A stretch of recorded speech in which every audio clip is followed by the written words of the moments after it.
మీరు గమనించండి, ప్రపంచం ఎక్కడ ఎక్కువ క్రైమ్ ఉంది, ఎక్కడ ఎక్కువ రక్తపాతం ఉంది, ఎక్కడ ఎక్కువ ఏమంటారండి జోదం ఉంది, ఎక్కడ ఎక్కువ ఇది ఉంది, ఎక్కడ ఎక్కువ వ్యభిచారం ఉంది, ప్రపంచంలో ఎక్కడ స్లాటర్ హౌస్లు ఎక్కువ ఉన్నాయి, అక్కడ ఏ మతం ఉంది. ఇది 2024 అమ్మా. 1924 అంటే 100 ఏళ్ల క్రితం పాకిస్తాన్లో మహాశివరాత్రి బాగా జరిగేది, శ్రీరామనవమి బాగా జరిగేది, దీపావళి బాగా జరిగేది, వినాయక చవితి బాగా జరిగేది. ఇప్పుడు జరుగుద్దా? ఎందుకు జరగదు చెప్పండి? ఒక మతానికి సంబంధించిన వాళ్ళంతా ఏర్పడిపోయారు కాబట్టి. అంటే హిందువులు తగ్గిపోతే వాళ్ళ గుళ్ళు ఉండవు, వాళ్ళ పండగలు ఉండవు. రాముల వారి గుడి ఇప్పుడు చికెన్ సెంటర్ అక్కడ పాకిస్తాన్లో, అమ్మవారి గుడి ఉచ్చలతొడ్డి. నువ్వేమో అబద్ధాలు చెప్తుంటావు అక్కడ, అన్ని మతాలు ఒకటే అని. సెక్యులరిజం అదొక పెద్ద అబద్ధం, trash. Secularism will exist in India until Hindus are remain majority. Once Hindus are decrease, no secularism, no రాజ్యాంగం. రాసుకోండి చూసుకోండి, చెక్ చేసుకోండి. వీళ్ళకి ఫైనల్ గా ఏం కన్క్లూజన్ ఇస్తారు గురుగారు? ఎవరికమ్మా? షర్మిల గారికి కానివ్వండి, బ్రదర్ అనిల్ గారికి కానివ్వండి. అక్కడ ఏం చెప్తాం? ఇప్పుడు తెలిసిన వాళ్ళు చెప్పచ్చు, తెలియని వాళ్ళు చెప్పచ్చు. ఇప్పుడు యాక్చువల్గా నేను కొంచెం కటువుగా చెప్తుంటాను, నీతి లేనివాడే గొర్రె కాగలడు అని. నువ్వు దేన్ని వ్యతిరేకిస్తావు అది వాడకూడదుగా. ఈ రోడ్డు పక్కన రాదారి మేరీ ఇవన్నీ ఇందాక ఎందుకు చెప్పానంటే, వీళ్ళు పట్టుచీర కడతారు ఆవిడికి. పట్టుచీర ఉందా అండి బైబిల్లో?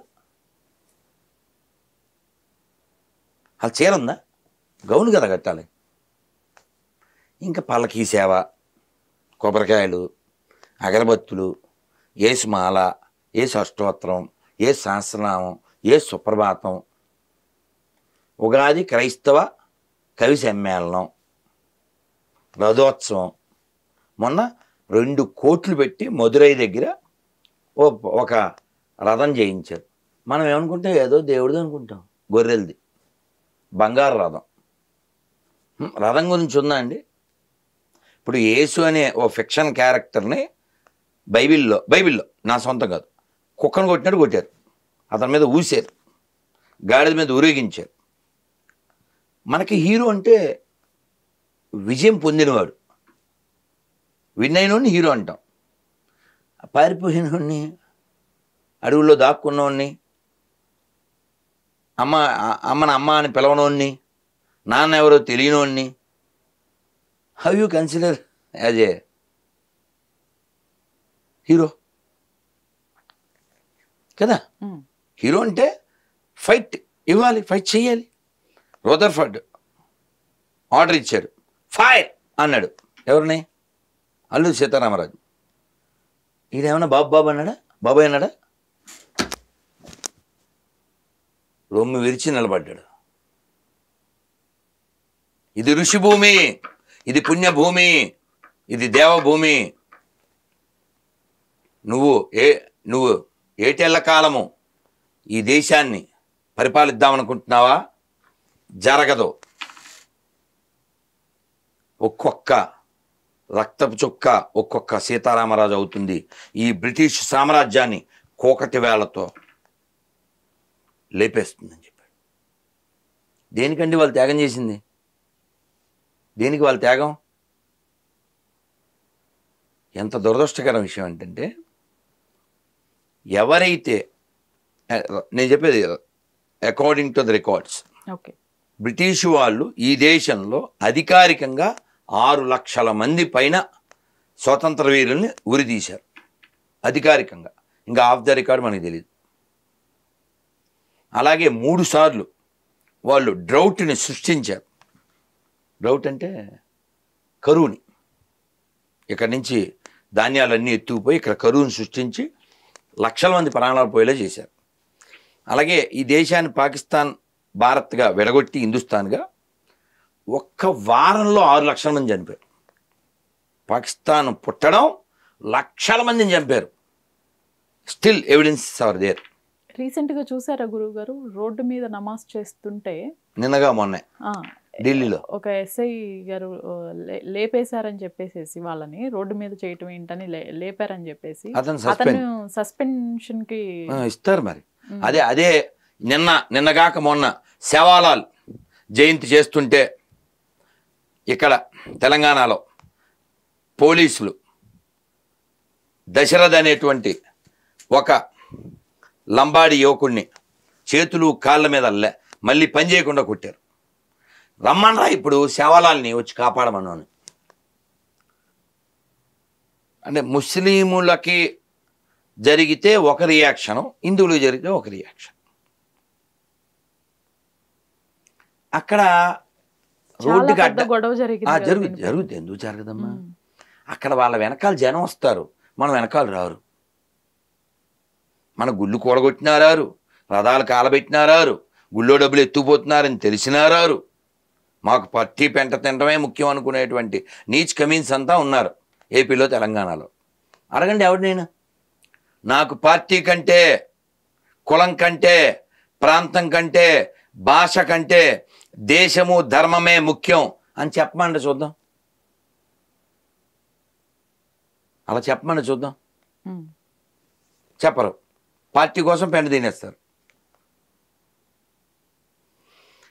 ఈ దేశంలో ఎన్ని మసీదులు ఉన్నాయో తెలుసా మీకు? తెలుసా? తెలీదండి. 6 లక్షల మసీదులు ఉన్నాయి. ఓకే. ఓన్లీ లండన్లో 3000 మసీదులు ఉన్నాయి. ఢిల్లీలో అంతకంటే డబుల్ ఉండొచ్చు. ఇన్ని మసీదులు ఉండగా రోడ్డు మీద నమాజ్ ఎందుకు చేస్తున్నారని ఆయన వాళ్ళని రియాక్ట్ అయ్యాడు. కొంతవరకు వ్యతిరేకత కూడా వ్యక్తమవుతుంది. అంటే ఎక్కడ పడితే అక్కడ చేయకూడదు కదా అనేది. మీరు ఏమంటారు, ఏదో చెప్పిన వివాహం చేసుకునే ముందే పూర్వాపరాలు చూసుకోవాలి కదా. అలాగా మన బంగారం సరిలేదు కాబట్టి అంబేద్కర్ ఎప్పుడో చెప్పారు. అంబేద్కర్ చాలా స్పష్టంగా చెప్పారు, ఈ దేశం మొక్కలవ్వకూడదు, in the name of religion you should not అని చెప్పారు. ఒకవేళ చేశారా, చేస్తే ఎవడు పెట్టా బేడ వాడు సర్దేసుకోండి. మీకు మతమే కదా ముఖ్యం, మీకు మతమే కదా, మతం కోసం ప్రాంతం కావాలి కదా, రైట్. ఆ మతం వాళ్ళంతా పక్కెళ్ళిపోండి. గొడవలేదు కదా, నువ్వు అందుకే కదా. కానీ మనలో ఉండే దొంగలు, దురాత్మలు,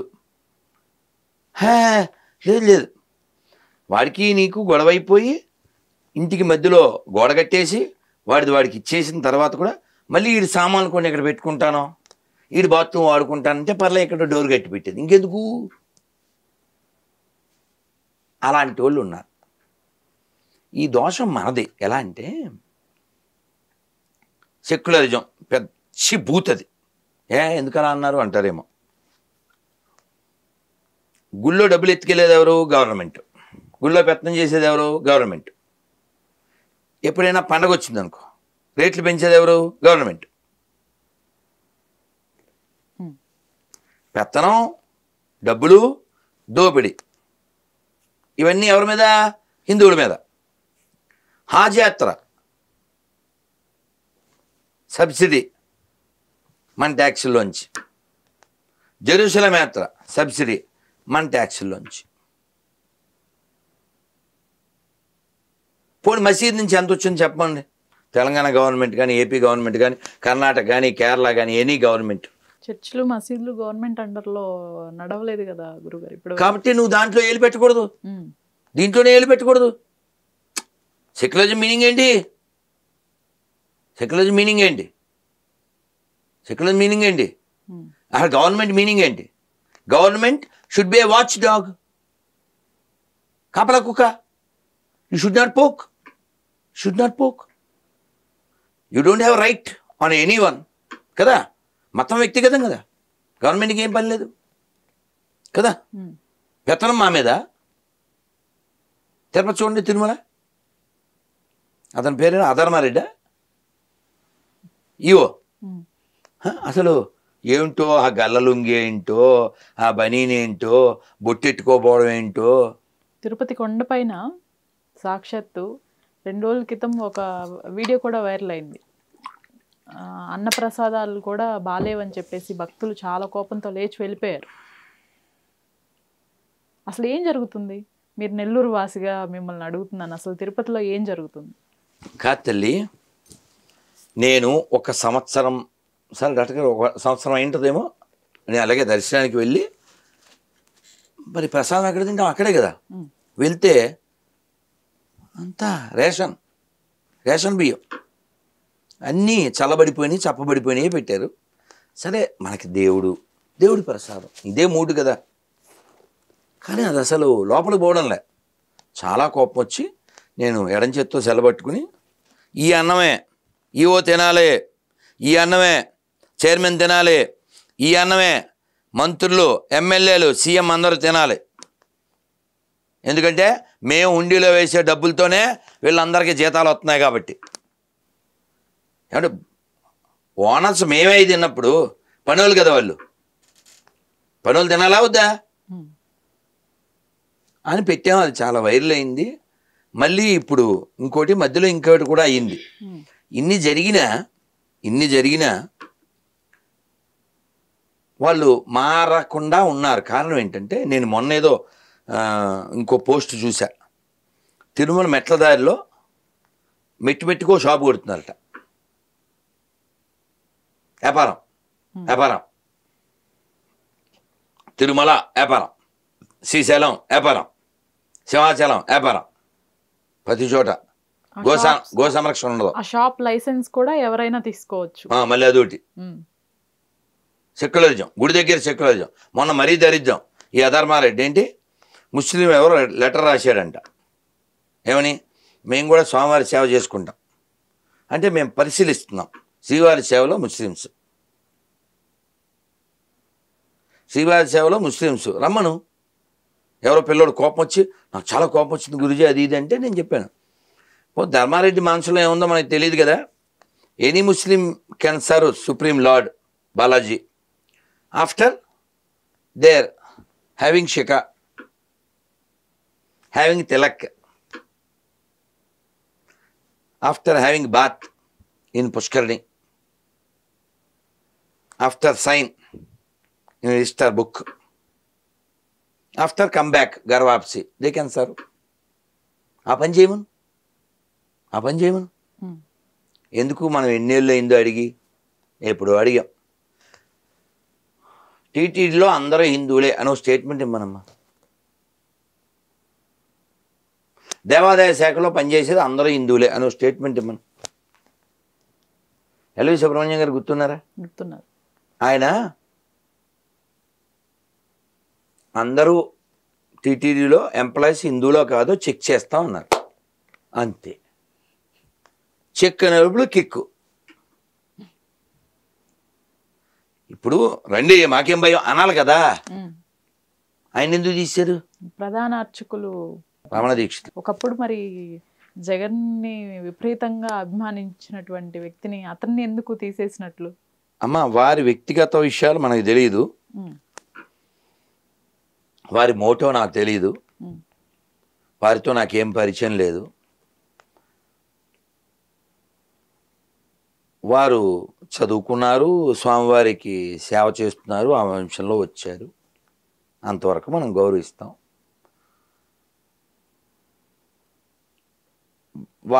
ఏ పార్టీ అయినా ధర్మం ఆధారంగా కాదు. ఈ కాలంలో 100కి 99% ముఖ్యంగా ప్రాంతీయ పార్టీలు అంటే ప్రాంతీయ భావనే కలిగి ఉంటాయి, జాతీయ భావన తక్కువ ఉంటుంది. అదేదైనా వాళ్ళకి అనుకూలంగా ఉంటే ఉంచుతారు, లేకపోతే దించుతారు. అది వాళ్ళ విషయాలు. మనకు కావాల్సింది తిరుమల స్వామివారి సొమ్ము స్వామివారి సేవకు మాత్రమే ఉపయోగించాలి. మన పథకాలకు పట్టుకుపోయి. అంటే మళ్ళీ ఇప్పుడు మీరు గుర్తుపెట్టుకోండి, ఆ గవర్నమెంట్ ఈ గవర్నమెంట్ ఇది కాదు మనకి ముఖ్యం. మనకి తిరుమల ముఖ్యం. ఎందుకని పార్టీలు 10 ఏళ్ళు 20 ఏళ్ళు 30 ఏళ్ళు ఉంటాయి, తర్వాత పోతాయి. సోమవారం ఎప్పటివారు, తిరుమల ఎప్పటిదే. దీన్ని భ్రష్టు పట్టిస్తా. ఇంకో న్యూస్ విన్నాను నేను, ఎవరో ఫోన్ చేసి చెప్పారు తిరుపతి వాళ్ళు, ఇది తెలియాలి. నేను వాడిని అడిగాను, నాన్న ఏదన్నా కన్ఫర్మేషన్ ఉంటే నాకు రుజువులు ఉంటే చెప్పు అని చెప్పాను. అతను ఏం చెప్పాడంటే, పూర్వం ఎవరైనా బొట్టు పెట్టుకోకపోతే తిరుమలలో పనిచేసేవాళ్ళు ఖచ్చితంగా వాళ్ళకి పనిష్మెంట్ ఉండేది, ఎందుకు పెట్టుకోలేదని. ఇప్పుడు అక్కడ ఈ సులభ కాంప్లెక్స్ సులభ మెయింటైన్ చేసేవాడు ఎవరినో పెట్టారంట, వాడు గొర్రె అంట, వాడు రూల్ పెట్టారంట. ఇప్పుడు అది ఎంతవరకు నిజమో మరి మీడియా వాళ్ళు వెళ్ళి దాన్ని కన్ఫర్మ్ చేయండి. ఆడవాళ్ళు బొట్టు పెట్టుకున్నా కుంకుమ బొట్టు పెట్టుకోకూడదంట, సులభలో పనిచేసేవాళ్ళు స్టిక్కరే పెట్టుకోవాలంట, గాజులు వేసుకోకూడదంట, పూలు పెట్టుకోకూడదంట. అంటే చాలా ప్లాన్డ్గా విధ్వంసం. క్యూ లైన్లో నేను చాలాసార్లు వెళ్ళాను. క్యూ లైన్లో ఇదివరకు అసలు రకరకాల ప్రసాదాలు పెట్టేవారు, ఇప్పుడు పసిపిల్లలకి పాలు కూడా పెట్టట్ల. కోట్లు కోట్లు డబ్బులు విపరీతంగా వస్తుంటే ఎవరి డబ్బులు తింటున్నారో వాళ్ళకి సేవ చేయట్లే, వాళ్ళని ఇబ్బంది పెడుతున్నారు. ఎందువల్ల? కావాలని. మొన్న ఎవరో ఫోన్ చేసి, నేను దర్శనానికి రాలేదు సార్, 5 ఏళ్ళు అయింది, ఇప్పట్లో రాను కూడా అన్నాడు. ఎవ్రీ ఇయర్ ఎవ్రీ మంత్ వచ్చేవాళ్ళు కూడా మానేశారు. వాళ్ళకి కావాల్సింది అది, వాళ్ళ లక్ష్యం అది. తిరుమలకి ఎవడో రాకపోతే తిరుమల ఖాళీ చేసేస్తే, అంతకుముందు వాడెవడో తిరుమల 2 కొండలని ఆ విధంగా అక్కడ చర్చి కట్టేద్దామని, ఇలాంటి ప్లాన్స్ అన్నీ ఉంటే ఇలాంటి ఆలోచనలన్నీ చేస్తుంటారు. రెస్పెక్ట్ ఉంటే కథ వేరే ఉంటుంది, ధర్మం ఉంటే కథ వేరే ఉంటుంది. ధర్మం ఎక్కడుంది?